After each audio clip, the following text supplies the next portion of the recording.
75 ദിവസമാണ്. 75 ദിവസമാണ് മക്കളെ നമുക്ക് നമ്മുടെ ക്രിസ്മസ് എക്സാമിന് ബാക്കിയുള്ളത്. ഈ 75 ദിവസം എങ്ങനെ പഠിച്ചാൽ ഈ ക്രിസ്മസ് എക്സാമിൽ തന്നെ നിങ്ങൾക്ക് ഫുൾ A+ ഉറപ്പിക്കുക എന്നുള്ളതിൻ്റെ പ്ലാനാണ് ഞാൻ പറഞ്ഞുതരാൻ പോകുന്നത്. അപ്പോൾ ക്രിസ്മസ് എക്സാമിൽ തന്നെ നിങ്ങൾക്ക് ആ ഫുൾ A+ വേണമെങ്കിൽ A+ എന്ന് പറഞ്ഞ കമൻറ്റ് ബോക്സിൽ ഇപ്പോൾ തന്നെ കമൻറ്റ് ചെയ്യുക. കാരണം ഒരു കാര്യം ഞാൻ ഗ്യാരണ്ടി തരാം, നിങ്ങൾ ക്രിസ്മസ് എക്സാമിൽ തന്നെ ഫുൾ A+ അതിൻ്റെ അടുത്തെങ്കിലും എത്തിയാൽ, അതായത് പകുതി സബ്ജക്ട്സിൽ നിങ്ങൾ A+ ക്രിസ്മസ് എക്സാമിൽ തന്നെ നിങ്ങൾക്ക് വാങ്ങാൻ പറ്റി കഴിഞ്ഞാൽ പബ്ലിക്കിൽ ഫുൾ A+ ഗ്യാരണ്ടീഡ് ആണ്. ഇത് ഞാനായിട്ട് പറയേണ്ട ആവശ്യമില്ല, നിങ്ങൾ തന്നെ നിങ്ങളുടെ കോമൺ സെൻസ് ആലോചിച്ചാൽ നിങ്ങൾക്ക് മനസ്സിലാവും. കാരണം വളരെ കുറച്ച് സമയം കൊണ്ട് നിങ്ങൾക്ക് ക്രിസ്മസ് എക്സാമിൽ തന്നെ അത് വാങ്ങിച്ചെടുക്കാൻ പറ്റിയെങ്കിൽ കുറച്ചും കൂടി സമയം കിട്ടിക്കഴിഞ്ഞാൽ കുറച്ചും കൂടി നന്നായിട്ട് പഠിക്കുകയും റിവൈസും ചെയ്ത് കഴിഞ്ഞാൽ പബ്ലിക് എക്സാമിൽ നിങ്ങൾക്ക് കിട്ടാതിരിക്കുമോ? ഇത്രയേ ഉള്ളൂ. അപ്പോൾ കമൻറ്റ് ബോക്സിൽ A+ ആദ്യം കമൻറ്റ് ചെയ്യാം. അപ്പോൾ നമ്മുടെ അടുത്ത ചോദ്യം, ഈ 75 ദിവസം നമുക്ക് ക്രിസ്മസ് എക്സാമിന് ബാക്കിയുണ്ടെങ്കിൽ 75 ദിവസവും നമുക്ക് ക്രിസ്മസ് എക്സാമിന് വേണ്ടി മെല്ലെ പഠിച്ചു പോയാൽ പോരാ. അതൊരിക്കലും പ്രാക്ടിക്കലി പോസിബിൾ അല്ല. കാരണം ഡിസംബർ 10, 11 ക്രിസ്മസ് എക്സാം സ്റ്റാർട്ട് ചെയ്യുന്നതെങ്കിൽ നിങ്ങൾ ഡിസംബർ 9 വരെ അതിനു വേണ്ടി പഠിച്ചുകൊണ്ടിരിക്കുമോ? പറ്റില്ല. ചാപ്റ്റേഴ്സ് പഠിച്ചുകൊണ്ടിരിക്കാൻ പറ്റുമോ? ഇല്ല. കാരണം റിവൈസ് ചെയ്യണം, ചോദ്യങ്ങൾ ചെയ്യണം, കുറേ കാര്യങ്ങൾ റിവൈസ് ചെയ്യാനുണ്ടാവും. ഓണപരീക്ഷ പോലെയല്ല, ഓണപരീക്ഷയിൽ കുറച്ച് ചാപ്റ്റേഴ്സ് ഉണ്ടായിരുന്നുള്ളൂ. ക്രിസ്മസ് എക്സാമിൽ ഓണപരീക്ഷയിലുള്ള ചാപ്റ്റേഴ്സും അതിനുശേഷമുള്ള ചാപ്റ്റേഴ്സും ഉണ്ട്. അപ്പോൾ റിവൈസ് ഒക്കെ ചെയ്യാനും അതിൻ്റെ ചോദ്യങ്ങളും ചെയ്യാനും സമയം കൂടുതലെടുക്കും. അപ്പോൾ ആ റിവിഷനും കാര്യങ്ങൾക്ക് വേണ്ടി നിങ്ങൾ സമയം കൂടുതൽ വെക്കണം. അപ്പോൾ എപ്പോഴാണ് നമ്മുടെ ചാപ്റ്റേഴ്സ് എടുക്കേണ്ടത്?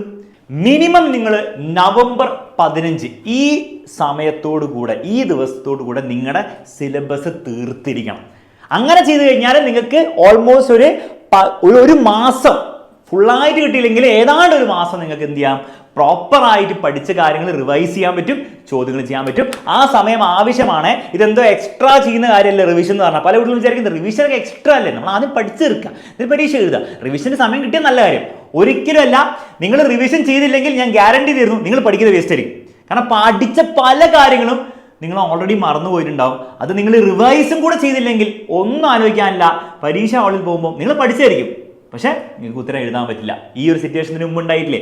അതിൻ്റെ ഏറ്റവും സിമ്പിൾ എക്സ്പ്ലനേഷൻ എന്താണ്? നിങ്ങൾ പ്രോപ്പറായിട്ട് റിവൈഷൻ ചെയ്തിട്ടില്ല. അപ്പോൾ അതിന് നമുക്ക് സമയം വേണം. അപ്പോൾ അതിൻ്റെ അർത്ഥം എന്താണ്? 15ഓടുകൂടി നമ്മൾ സിലബസ് തീർത്തിരിക്കണം. അപ്പോൾ അതിന് വേണ്ടിയിട്ടുള്ള രീതിയിലായിരിക്കണം നമ്മുടെ പ്ലാന്. ഇനി ഈ ഒരു പ്ലാന് നിങ്ങൾക്ക് ഓരോ ദിവസത്തേക്കും ഇനി അങ്ങോട്ട് ഉണ്ടാക്കി വെക്കാൻ പറ്റുമോ? ഇന്ന്, നാളെ, മറ്റന്നാൾ, അങ്ങനെ നവംബർ 15, 14 വരെയുള്ള ദിവസങ്ങളുടെ പ്ലാൻ ഉണ്ടാക്കാൻ പറ്റുമോ? അത് പ്രാക്ടിക്കൽ ആയിരിക്കില്ല. പക്ഷെ എന്ത് പ്രാക്ടിക്കലാണ്? എല്ലാ വീക്കും നിങ്ങൾ എന്ത് പഠിക്കണം, ഓരോ ആഴ്ചയും, തിങ്കളാഴ്ച, ചൊവ്വാഴ്ച, ബുധനാഴ്ച, എന്തൊക്കെ ഞാൻ ഓരോ ദിവസം പഠിക്കണം, അത് ഓരോ ആഴ്ചയ്ക്ക് വേണ്ടിയുള്ള പ്ലാന് നിങ്ങൾക്ക് ഉണ്ടാക്കാൻ പറ്റും. നവംബർ 15 വരെയുള്ള പ്ലാൻ ഉണ്ടാക്കണ്ട. ഈ ആഴ്ച അല്ല അടുത്ത വരുന്ന ആഴ്ച എന്ത് ചെയ്യുന്നുള്ള പ്ലാൻ ഉണ്ടാക്കിയാൽ മതി. അത് നിങ്ങൾ പ്രോപ്പറായിട്ട് എക്സിക്യൂട്ട് ചെയ്തു പോയാൽ ഓട്ടോമാറ്റിക്കലി എന്തായിക്കോളും, ഈ നവംബർ 15ഓടുകൂടെ നിങ്ങളുടെ കാര്യങ്ങൾ തീർന്നോളും. അപ്പോൾ എങ്ങനെയാണ് ഈ വീക്ക്ലി പ്ലാൻ ഉണ്ടാക്കേണ്ടത്? സിമ്പിളായിട്ട് പറഞ്ഞുതരാം മക്കളെ. പല രീതിയിലും ചെയ്യാം. ഒരു രീതി ഞാൻ കാണിച്ചു തരാം. ഇതിൽ എങ്ങനെയൊക്കെ ഇത് മോഡിഫൈ ചെയ്യാന്നുള്ള കാര്യം ഞാൻ പറഞ്ഞുതരാം. സിമ്പിൾ രീതി എന്താണ്? നിങ്ങൾ ഒരു വീക്ക് എടുക്കുന്നു. ഇപ്പോൾ ഇന്ന് സാറ്റർഡേയോ സൺഡേ ആണെങ്കിൽ അടുത്ത മൺഡേ മുതൽ ആ ഒരു സാറ്റർഡേ വരെ, സൺഡേ കൂടെ പഠിക്കാൻ പറ്റുകയാണ് നല്ലതാണ്, പക്ഷെ സാറ്റർഡേ വരെയെങ്കിലും എങ്ങനെ നിങ്ങൾ ഓരോ ദിവസവും എന്തൊക്കെ പഠിക്കുന്നുള്ള കാര്യം നിങ്ങൾ സിമ്പിൾ പ്ലാൻ ഉണ്ടാക്കുക. ഭയങ്കര കോംപ്ലിക്കേറ്റഡ് ഒന്നും വേണ്ട. ഫോർ എക്സാമ്പിൾ മൺഡേ ഫിസിക്സിലെ 3ാമത്തെ ചാപ്റ്റർ ഫുള്ള് പഠിക്കാൻ പറ്റുമോ? ഒരു പകുതി പഠിക്കാൻ പറ്റുമായിരിക്കും. പകുതി ഞാൻ പഠിക്കും. ഇതാണ് എൻ്റെ അന്നത്തെ ഗോൾ. അതുപോലെ ട്യൂസ്ഡേ മാത്സിൻ്റെ 4ാമത്തെ ചാപ്റ്ററിൻ്റെ പകുതി. വെനസ്ഡേയുടെ കൂടെ അതേ ഫിസിക്സിൻ്റെ ചാപ്റ്റർ നമ്മൾ എന്ത് ചെയ്യുന്നു? ഫുള്ളാക്കുന്നു, തീർക്കുന്നു. മാത്സ് ചാപ്റ്റർ 4 നമ്മൾ ഫുള്ളാക്കുന്ന അടുത്ത ദിവസം. ഫ്രൈഡേ നമുക്ക് കെമിസ്ട്രി സ്റ്റാർട്ട് ചെയ്യാം, ഒരു പകുതി ആക്കി വെക്കാം. സാറ്റർഡേ എപ്പോഴും എന്തായിരിക്കണം? സാറ്റർഡേ അല്ലെ സൺഡേ എപ്പോഴും എന്തിരിക്കണം? റിവിഷന് വേണ്ടി ഒരു ദിവസം നിങ്ങൾ മാറ്റി വെക്കണം. റിവിഷൻ എന്ന് പറഞ്ഞാൽ നിങ്ങൾ ഒരിക്കലും വിചാരിക്കരുത് പരീക്ഷയുടെ തലേന്ന് ചെയ്യേണ്ട കാര്യമാണ്. നിങ്ങൾ ഓരോ കാര്യങ്ങളും പഠിച്ചു പോകുമ്പോൾ തന്നെ റിവൈസ് ചെയ്യണം. അതിൻ്റെ കാരണം എന്താണ്? ഇവിടെ നിങ്ങൾ ഈ ഫസ്റ്റ് ദിവസം പഠിച്ച കാര്യമില്ലേ ഫിസിക്സിൻ്റെ, ഈ സാറ്റർഡേ ആകുമ്പോഴത്തേക്കും അതിലെ ഓൾമോസ്റ്റ് പകുതിയോളം നിങ്ങൾ മറന്നുപോയിട്ടുണ്ടാവും. ശരിക്കും നിങ്ങൾ നോക്കി നോക്ക്. നിങ്ങൾ പഠിച്ചില്ലെങ്കിൽ പകുതിയോളം നിങ്ങൾ മറന്നുപോയിട്ടുണ്ടാവും. അപ്പോൾ അത് ഓർത്തെടുക്കണ്ടേ? കാരണം നിങ്ങൾ ആലോചിച്ചു, നിങ്ങൾ ആ പകുതിയോളം മറന്നിട്ട് അങ്ങനെ തന്നെ വിടുകയാണെങ്കിൽ ഒരു 2 ആഴ്ചയും കൂടെ കഴിയുമ്പോൾ ബാക്കി പകുതിയും കൂടെ മറന്നുപോയിട്ടുണ്ടാവും. അത് ഓൾമോസ്റ്റ് 75% നിങ്ങൾ മറന്നുപോയിട്ടുണ്ടാവും. പരീക്ഷ ആകുമ്പോഴത്തേക്കും നിങ്ങൾ ഓൾമോസ്റ്റ് 100% മറന്നുപോയിട്ടുണ്ടാവും. പിന്നെ ഇതിനെ നിങ്ങൾ പഠിച്ചത് ഈ ദിവസം വേസ്റ്റ് ആയിപ്പോയില്ലേ?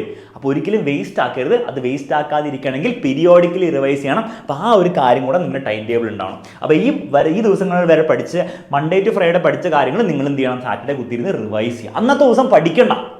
അന്നത്തെ ദിവസം ഏറ്റവും ഇമ്പോർട്ടൻറ്റ് റിവിഷനാണ്. അപ്പോൾ ആ ഒരു പണിയും കൂടെ നിങ്ങളുടെ ടൈം ടേബിൾ ഉണ്ടാവണം. ഇനി ടൈം ടേബിൾ ഇതുപോലെ ഉണ്ടാക്കണമെന്നുണ്ടോ, വീക്ക്ലി പ്ലാൻ ഇതുപോലെ ഉണ്ടാക്കണമെന്നുണ്ടോ, ഒരു നിർബന്ധമില്ല. നിങ്ങൾക്ക് നിങ്ങളുടെ ഇഷ്ടം പ്രകാരം ചെയ്യാം. ഫോർ എക്സാമ്പിൾ നിങ്ങൾ ബാച്ചിന് പഠിക്കുന്ന കുട്ടിയാണെങ്കിൽ ബാച്ചിന് ടൈം ടേബിൾ മതി. സാർ ബാച്ചിന് ടൈം ടേബിൾ ഞാൻ ഉണ്ടാക്കണോ? നിങ്ങൾ ഉണ്ടാക്കണം. ബാച്ചിന് ടൈം ടേബിൾ ഉണ്ടാവും, അത് പ്രകാരം തന്നെ നിങ്ങൾ ഉണ്ടാക്കണം. കാരണം നിങ്ങൾക്ക് നിങ്ങളുടേതായ ഒരു പ്ലാൻ കിട്ടിയാലേ അത് ചെയ്യാൻ തോന്നും. ബാച്ച് നടക്കട്ടെ, അതേ പ്ലാൻ നിങ്ങൾ ഉണ്ടാക്കിക്കൂടാ. ഓൾമോസ്റ്റ് പോലെ ഉണ്ടാക്കിയിട്ടുണ്ടാവുക. ഒരു ലൈവിൽ വന്നിട്ട് ഒരു ചാപ്റ്റർ ഫുൾ എടുത്ത് തീർക്കില്ലല്ലോ, പകുതി ആയിരിക്കും തീർക്കുക. അപ്പോൾ അതുപോലെ നിങ്ങൾ എന്ത് ചെയ്യുക, നിങ്ങളുടെയും പ്ലാൻ ഉണ്ടാക്കിയാൽ ഓട്ടോമാറ്റിക്കലി എന്താണ്, അത് തീർന്നോളും.